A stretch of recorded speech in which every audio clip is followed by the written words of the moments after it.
Tidak usah cari kambing hitam. Ustaz, daganganku kok sepi. Setiap siang banyak lalat nih. Pasti mungkin saya ada yang kirim sihir. Bukan, sholatmu tidak beres. Saya sudah berdoa, Ustaz. Ya Allah, berikan saya kejayaan dalam berdagang. Ya Allah, berikan saya kesuksesan dunia. Allah dengar doamu. Allah dengar permohonanmu. Maka Allah memanggilmu. Hayya 'alal falah. Ada Bugis di sini? Coba angkat tangan orang Bugis. Wih, banyak memang. Luar biasa orang Bugis. Kemana-mana secerama ketemu orang Bugis. Saya pergi ke Pulau Kijang, Sumatera, ketemu orang Bugis.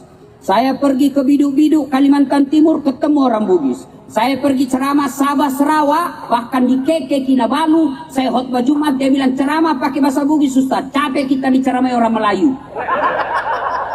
Begitu saya pergi Singapura, ada Bugis Street. Begitu saya masuk penjara, banyak juga orang Bugis. Ini orang Bugis ini. Yo Bapak, saudara-saudara sekalian. Nah, itu pelajaran pertama. Kalau Bapak hijrah, tinggalkan keyakinan-keyakinan syirik.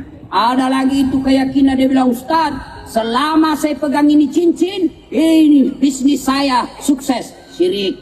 Kalau kau syirik, biar hitam jidatmu gara-gara sholat, tidak sampai itu sholatku. Yang aku bilang, Fred, ini khusus saya, bos. Ya, ada lagi yang keyakinan. Ada bapak-bapak, Ustaz, doakan saya supaya saya tidak pernah kehilangan uang. Sini kok, saya kasih kau doa. Baca Al-Fatihah 3 kali, baca ayat kursi 3 kali. Sudah itu saya kasih uang 100.000. Nih, simpan di dompetmu. Selama kau tidak belanja ini uang, selama itu kau ada uangmu.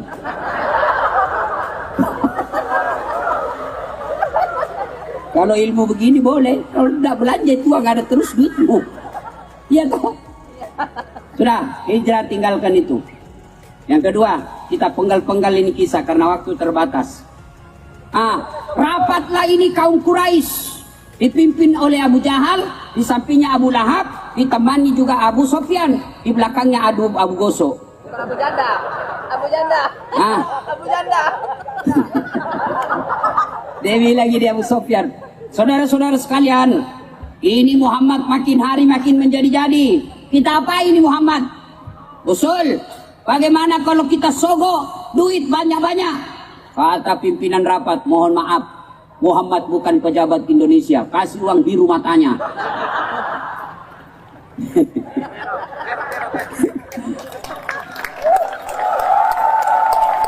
Ada pejabat begitu? Ada. Anggota DPR yang terpilih gara-gara disogok. Ini anggota DPR yang terpilih gara-gara sogok. Selama dia pegang jabatannya sebagai anggota DPR, selama itu dia makan uang haram.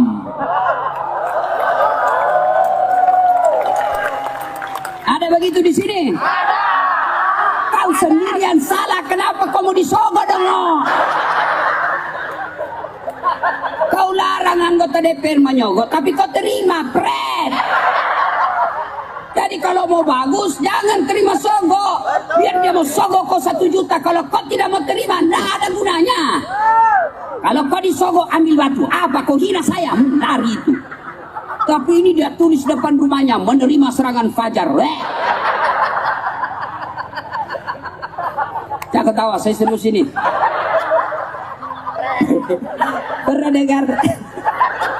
Pernah dengar ceritanya anggota DPR di akhirat? Jadi masuklah surga ini penghafal Quran. Begitu di dalam surga dia lihat, kenapa banyak anggota DPR di surga ini? Di negara aku banyak ditangkap OTT korupsi. Dia pergi protes sama malaikat penjaga surga. Malaikat, kenapa banyak ini anggota dewan? Dan saya tahu itu dia korupsi dulu. Kenapa bisa dalam surga? Dia bilang, malaikat, nggak usah kau ribut. Ini cuma reses. Sebentar lagi dia pulang ke tempat asalnya.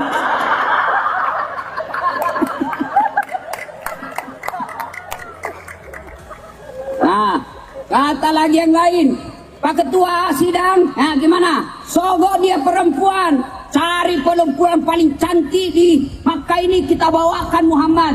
Apa kata ketua sidang? Mohon maaf, Muhammad bukan pejabat Indonesia. Kasih perempuan hilang akal sehatnya. Kalau begitu, kita kasih dia jabatan. Muhammad bukan pejabat Indonesia. Tadinya haram fatwanya, tadinya tidak boleh, begitu dikasih jabatan. Nah, dia lupa fatwanya. Keren.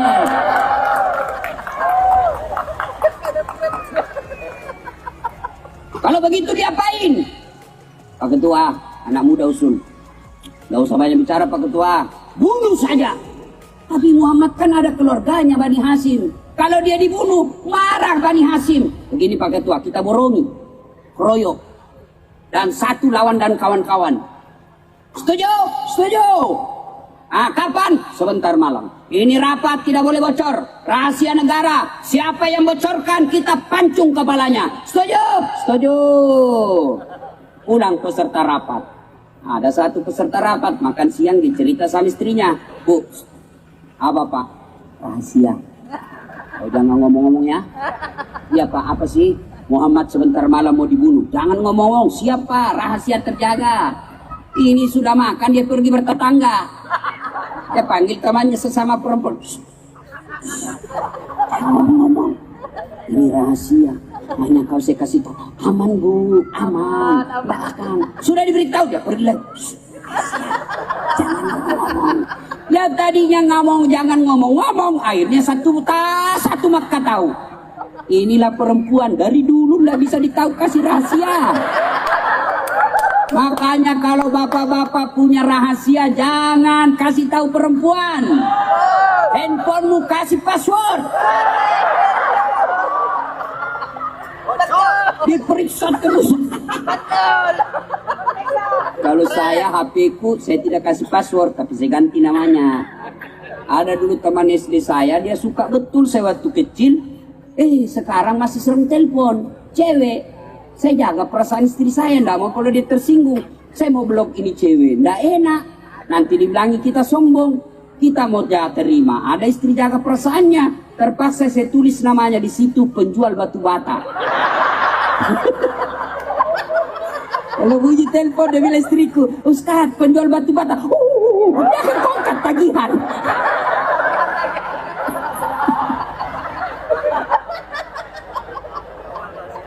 Kalau biasa polisi, siapa menelpon tahu selingkuh jadi tulis apa? Komandan 1.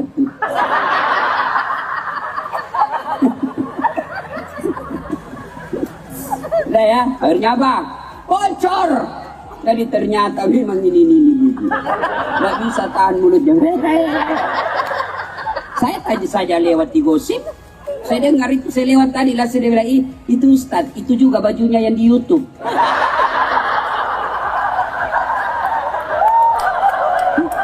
Saya pakai baju kau yang sibuk,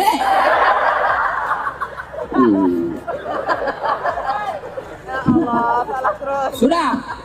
Akhirnya apa? Sampai malam tiba. Oh, ternyata Nabi tahu. Siapa yang tahu? Komandannya malaikat. Siapa kasih tahu? Jibril. Muhammad, hati-hati. Sebentar malam akan ada penyerangan di Kopi. Ganti korek, siap. 86. Kepunglah rumahnya Nabi. Dikepung oleh pasukan-pasukan istimewa. Kira-kira kalau sekarang kayak Densus atau Kopassus lah. Pasukan jago-jago semua. Kepung rumahnya Nabi. Nabi membaca ayat. Satu ayat. Bismillahirrahmanirrahim. Wa ja'alna min baini aydihim saddan wa min halfihim saddan fa absaynahum fahum la yubsirun. Nabi baca ini ayat. Di depan, di samping, kiri, kanan mereka, belakang mereka kami pasangi dinding. Sehingga Nabi lewat, tidak ada yang bisa melihat. Seperti orang dihipnotis. Nabi lewat, tidak ada yang melihatnya. Ayat inilah yang dia baca anak muda kalau ada polisi lalu lintas lagi rahasia. Ada mahasiswa aku setelah saya kasih tahu ini ayat, dia jadikan andalan. Ya, setiap ada polisi lalu lintas, dia minggir sedikit. Dia baca itu Bismillahirrahmanirrahim. Wa ja'alna min baini aydihim saddan wa min khalfihim saddan fa absaynahum fahum la yubsirun. Bismillahirrahmanirrahim. Kumpayahum. Begitu lewat, hilang. Ternyata Ternyata ini polisi juga hafal ini ayat.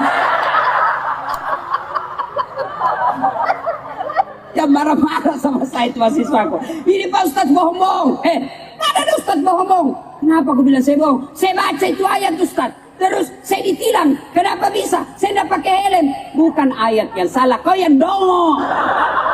Pasti kau ditilang kalau kau tidak pakai helm dongo. Ada begitu di sini? Ada. Besok kau jalan pakailah atribut. Jangan kau melanggar lalu lintas. Ya? Kau ditindak. Kau bilang tolong kerjasamanya Pak. Dikasih kau kebijaksanaan, kau cerita lagi, diambil luangku. Nah kau yang minta. Enak itu kalau kau pakai helm rapi, ya. Kau naik mobil pakai safety belt, kau patuhi rambu lalu lintas, insya Allah kau selamat. Oke kau ditabrak, tidak mati tapi cacat, hilang kakimu satu. Polisi tidak mau kau cacat, maka disuruh kau pakai yang lengkap. Ya, kalau kalian pemuda hijrah mulai besok taati rambu lalu lintas. Kalian juga pada aktivis dakwah. Pakai motor, pakai songko. Nggak boleh kau pakai songko. Pakai kau helm. Kau kira itu kalau kau jatuh, nggak jatuh kepalamu pakai songko? Mentah-mentah kau pakai songko putih, nggak jatuh kepalamu. Dongo. Jangan mempermalukan Islam. Tulis di sini. Agama Islam, Pak Anda pakai songkok, pakai gamis lagi, pakai serban, kau anda pakai songkok. Kau memalukan buat orang Islam. Pakai itu songkok, bos. Pakai kau helm. Jelas? Ada juga polisi lalu rahasia, tangkap sama polisi. Kau melanggar. Kau ada ini rambu-rambu. Saya lihat Pak. Kenapa kau langgar? Saya tidak lihat Bapak. Yang kau takut sama polisi, tapi kau taat sama aturan lalu lintas. Jelas? Nah, sudah lanjut kisah. Nabi lewat, gak ada yang melihat. Begitu jauh Nabi, baru mereka sadar yang kena hipnotis tadi. Abu Lahab langsung dia sergap masuk rumahnya Nabi, dia dobrak pintunya Nabi, dia datangi kasurnya Nabi. Ternyata Ali yang didapat. Tutup buka, Muhammad, bukan Muhammad, Ali. Tarik Ali, aina Muhammad, mana Muhammad? Dia bilang Ali, kau ganggu kita orang ini, tidur kok kasih bangun-bangun. Mana Muhammad? Saya juga tidak tahu. Oh, Abu Jahal tambah marah. Dia bikin sayembara. Saudara-saudara sekalian, siapa yang mendapati Muhammad dalam keadaan hidup atau mati, saya kasih hadiah onta betina yang hamil tidak ada suaminya, 100 ekor onta. Hamil tidak ada suaminya. Kenapa? Namanya juga onta. Masa ada akad nikah onta? Mengundang dengan hormat Ustadz Fahmi Salim menjadi saksi pernikahan onta. Onta hamil ya namanya binatang. Tapi juga sekarang banyak juga cewek mau saingan sama onta. Hamil tidak ada suaminya. Pret. Beleng-beleng. Nikah kok baik-baik. Cewek, dengar dulu. Mobil saja itu dek, dicicil 3 tahun sudah lunas. Kamu dipacari 4 tahun, tidak dilamar-lamar. Suruh itu cowokmu lamar kok. Kalau kau tidak lamar saya bulan depan, jangan salahkan saya ganti kau dengan laki-laki lain. Nah. Dipacari 5 tahun, tidak dinikahi, dibawa saja modal 10.000.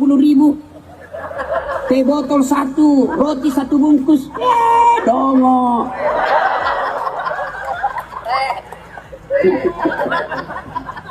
Nah, lari Nabi, dikejar. Itu kalau 100 ekor onta sekarang kurang lebih 2,5 miliar. Coba, 2,5 miliar kepalanya Nabi waktu itu. Oh, dikejarlah sama pencari jejak orang Mekah yang paling hebat. Namanya Suraqah bin Malik. Ini Suraqah hebat sekali cari jejak. Nggak perlu dilihat bekas-bekas onta, nggak perlu dia lihat bekas kaki. Cukup dia lihat apa? Bukan penglihatannya, tapi endusan penciumannya. Ustadz Fahmi Salim. Kenapa? Parfum malaikat subuh. Gas Atlantik, Rexona. hebat ini. Wah, didapat Pak. Didapatnya Nabi bersama Abu Bakar. Tapi apa yang terjadi? Turun pertolongan Allah. Suraka dekat dengan Nabi, kudanya langsung standing. Angkat kaki seperti simbol Ferrari. Jatuh Suraka. Naik lagi, standing lagi kudanya. Jatuh lagi. Naik ketiga kalinya, jatuh lagi. Suraka berkata, weh, seumur-umur saya mengejar orang, pasti saya bisa membunuhnya. Kenapa ini saya selalu jatuh?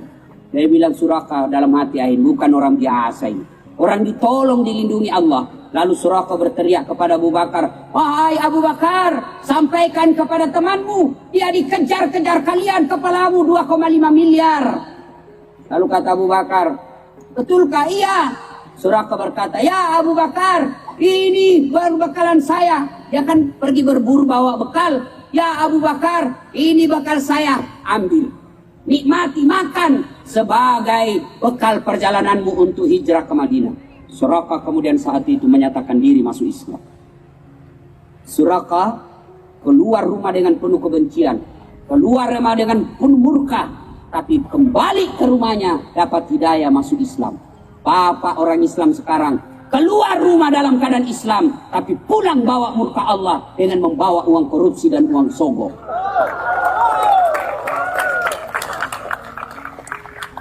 Keluar rumah baca doa, Bismillahirrahmanirrahim. Keluar sampai di pasar, dagangnya menghalalkan segala cara, nipu pembeli. Betul ini halal, halal. Betul ini baru, baru. Ternyata sudah 3 bulan. Dia tulis bensin murni, botol-botol bensin murni. Ternyata dia campur minyak tanah. Begitu ditanya, kenapa kau tulis bensin murni? Ada minyak tanahnya. Dia bilang, kan istriku namanya Murni. Dagang nipu, kau keluar membawa pergi dalam keadaan Islam, justru kau pulang membawa murka Allah ketika kau barang-barang haram kau bawa ke rumahmu. Nah, sampailah Nabi di Gua Zur. Nabi bersembunyi. Dikejar, dapat itu gua sama Abu Jahal dan tentaranya. Abu Jahal ngintip. Abu Bakar berpikir, mati nih kita. Tidak dapat sudah kita ini mau mati tombaknya kita sudah ini. Lalu Nabi membaca seperti ayat yang kita dengarkan tadi. Abu Bakar, la tahzan, innallaha ma'ana. Abu Bakar, jangan kau bersedih, jangan kau cemas, jangan kau takut. Allah bersama dengan kita. Lalu Allah turunkan pertolongannya, bukan malaikat, bukan burung ababil, bukan tentara pilihan, tapi Allah kirimkan sebuah laba-laba. Tahu laba-laba? Tahu? Spider. Bukan Spiderman. Itu film Amerika yang selalu jago sendiri. Spider, laba-laba. Bahasa Prancisnya garangkang. Gabihin ini laba-laba sarang di mulut gua. Adik-adik pernah lihat sarang laba-laba? Pernah lihat sarang laba-laba? Coba lihat sarang laba-laba. Rapuh, letakkan ballpoint di depannya, di atasnya sarang laba-laba, pasti koyak dan robek itu sarang laba-laba. Begitu rapuhnya. Tapi oh ternyata sarang laba-laba yang begitu rapuh, sarang laba-laba yang begitu gampang robek, mengalahkan tentara pilihannya Abu Jahal. Abu Jahal berkata, tidak mungkin ada Muhammad di dalam. Kalau ada Muhammad, pasti koyak ini sarang laba-laba. Begitu dia intip lagi, terbang burung merpati. Akhirnya Abu Jahal bilang, betul kau Abu Lahab, tidak mungkin ada Muhammad di dalam. Pergi mereka. 3 hari 3 malam dalam. Nabi kemudian bersembunyi, melanjutkan perjalanan. Allahu Allahu Allahu Allah Allahu Allahu Allahu Allah. Hikmah yang ketiga dari kita pengajian malam ini. Kalau Allah yang menolong Anda, tidak ada yang mustahil. Mana masuk akal? Siapa bisa mengalahkan? Mana masuk akal? Tapi kalau Allah yang mau sarang laba-laba mengalahkan akal-akalnya ini orang hebat. Artinya Pak, hikmah malam ini, kalau Anda dekat dengan Allah, kecil naik haji.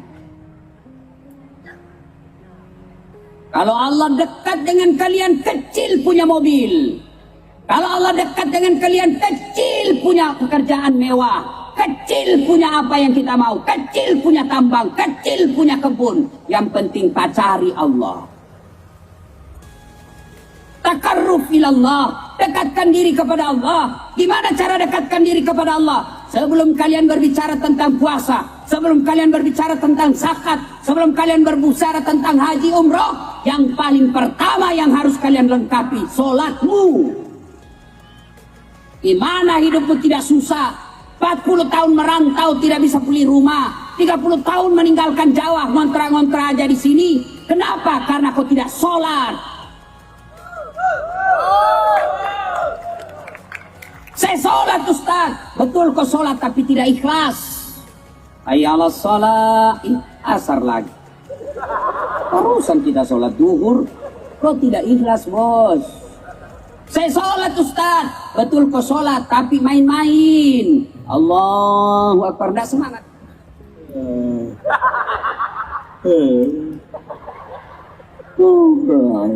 Ya karena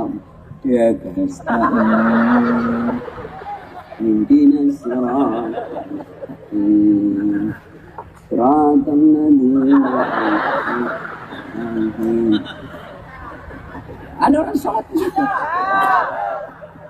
kayak ditiup angin. Iya karena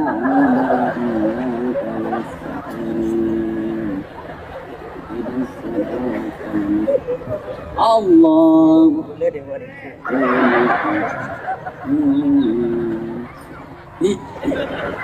Siapa ajarku sholat begitu bos? Pantas kau 15 tahun sholatmu tidak beres. Saya sholat Ustaz. Betul kau sholat tapi selama kau sholat kau cari duit. Allahu Akbar. Rakaat kedua baru sadar. Tadi duitku 100.000. Beli pulsa 50.000. Beli bensin 30.000. Di mana yang 20.000 ya? Itu sambil dia cari duitnya. Sami Allahu Akbar. Sami Allahu liman hamidah. Allah. Rakaat ketiga belum dia dapat. Rakaat keempat masih dia cari. Begitu fil alamina innaka hamidum majid. Assalamualaikum warahmatullahi. Oh, di bawah sadel motor. Selama kau sholat, kau tidak sholat, kau ingat tuh duit. Ya, Allahu Akbar. Baru dia ingat, mati. Kunci motor melengket di motor. Pasti kau kai, kau cambuk, gak lari. Langsung Rosi larinya sholatmu. Allah. Mati dia sudah motor. Coba. Kalau kalian hijrah malam ini, oke, sholatmu mulai besok perbaiki. Nggak usah cari kambing hitam. Ustaz, daganganku kok sepi. Setiap siang banyak lalat nayani. Pasti mungkin saya ada yang kirim sihir. Bukan, sholatmu tidak beres. Kecil buat Allah kasih ke warung yang ramai. Allah cuma minta perbaiki sholatmu. Saya sudah berdoa Ustaz. Ya Allah, berikan saya kejayaan dalam berdagang. Ya Allah, berikan saya kesuksesan dunia. Allah dengar doamu. Allah dengar permohonanmu. Maka Allah memanggilmu. Hayya 'alal falah. Mas, sini mas. Hayya 'alal falah. Tinggalkan lontong. Hayya 'alal falah. Tinggalkan bakso tusuk. Hayya 'alal falah, tahu enggak itu artinya hayya 'alal falah? Sini saya kasih kau kemenangan. Itu ajakan Allah. Dan saat sini saya kasih kau kemenangan. Tapi apa jawaban kita? Tunggu. Lagi ada pembeli. Allah katakan ya sudah kau urus itu pembelimu. Ayo hijrah, perbaiki sholat. Gak ada gunanya kau punya puasa. Gak ada gunanya hajimu. Gak ada gunanya sedekahmu. Gak ada gunanya zakatmu. Kau bangun sekalipun satu masjid, tapi kalau tidak sholat, tidak ada gunanya semua kebaikanmu itu. Bahkan Imam Syafi'i mengatakan, orang yang tidak Islam, mengaku agama Islam, tapi dia tidak sholat, matinya jangan kau sholati. Itu Imam Syafi'i bilang gitu. Apa susahnya sholat bos? Tolong, ada yang malas sholat di sini? Ibu-ibu ini biasanya ndak sholat kalau ada pengantin. Mukanya dikira tembok, coklat, biru, abu-abu, keren. Kayak orang sudah tabrak tiang listrik. Jilbabnya jilbab sakaratul maut. Ada talinya diikat di lehernya. 3 lapis jilbabnya, kuning, biru, abu-abu. Dan sekiring lagi sedikit. 17 pentulnya, 14 cepitannya, kayak pohon di belakang. Pakailah dia rohnya sempit. Bajunya juga sempit. Dia bilang suaminya, buru-buru bu, nanti kita ketinggalan. Apa kata sih? Tunggu dulu pak. Repot ini jalan. Dongo. Coba kalau kau lebar seru, tiba-tiba ada jenggil, lari ke pak. Kapan lari? Ini mati kita. Ketawa baru dirinya dikena. Ya, kapan lagi ibu-ibu banyak ndak sholat nih? Kalau selesai haid, Ustadz katanya kalau kita haid subuh baru mulai sholat. Sekali subuh kesiangan. Dia bilang besok lagi Ustadz. Oi dengar, kalau isya kau bersih, jam 10 kau rasa sudah bersih, kau mandi, jam 11 atau setengah 11 kau pergi sholat isya. Jangan nunggu subuh. Terus ini banyak biasa. Kata suami, kenapa kau belum sholat? Biasanya cuma 5 hari.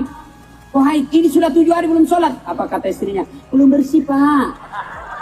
Masih ada sedikit-sedikit. Kata suaminya, kau bohong. Apa bohong? Saya kasih lihat kau. Apa mau dikasih lihat? Ini juga ini banyak ndak sholat. Kapan? Kalau ada sepak bola subuh-subuh. Mulai jam 2. Seri perpanjangan waktu. 2 kali 15 menit. Masih seri adu penalti. Begitu adu penalti azan subuh. Mana kau pilih? Sholat lewat adu penalti. Nonton adu penalti lewat subuh. Akhirnya apa? Dia ambil sajadah sholat depan televisi. Begitu iklan baru dia subuh. Beleng-beleng. Tahu beleng-beleng? Tahu beleng-beleng pak? Dongo. Tahu dongo? Beleng-beleng. Tahu beleng-beleng? Dongo. Itulah dongo kau sholat depan televisi. Bos, saya kasih kau perumpamaan sederhana. Ya, sederhana sekali. Ini Pak Wakapolres dan Wakil Bupati ada ajudannya. Toh? Ada semua ajudannya ini bos kita. Begitu Wakapolres panggil ajudan, biar dia lagi pegang jalan kote, langsung lari. Siap komandan, perintah. Langsung dia buang jalan kote, siap komandan. Ada kira-kira ajudan dipanggil, ajudan, tunggu dulu komandan. Bila aku tunggu di lehermu. Itu manusia. Wakapolres, bupati, wakil bupati, ada masa hilang jabatannya. Lalu kenapa kalian sangat takut sama pimpinanmu itu?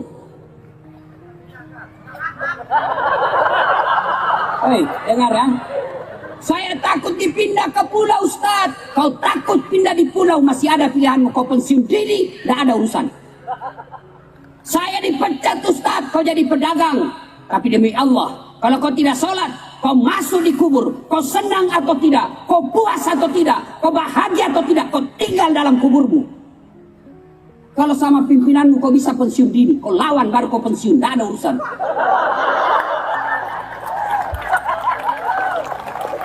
Tapi kalau kau masuk kubur, kau bisa lawan malaikat. Ya bilang Fred, itu saya saja. Nah, sholat bos. Ya dedek remaja.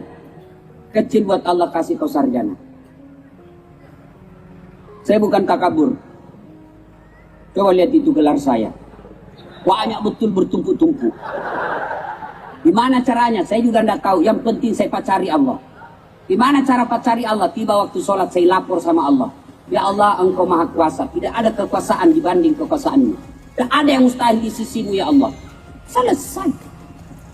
Mau naik haji, kecil. Allah kasih kau jalan. Gimana saya mau haji Ustaz? Saya orang miskin. Jangan kau pikir bagaimana caranya. Biar Allah yang ngatur caranya. Yang penting pacari Allah. Sempurnakan sholatmu. Allah kasih kau jalan.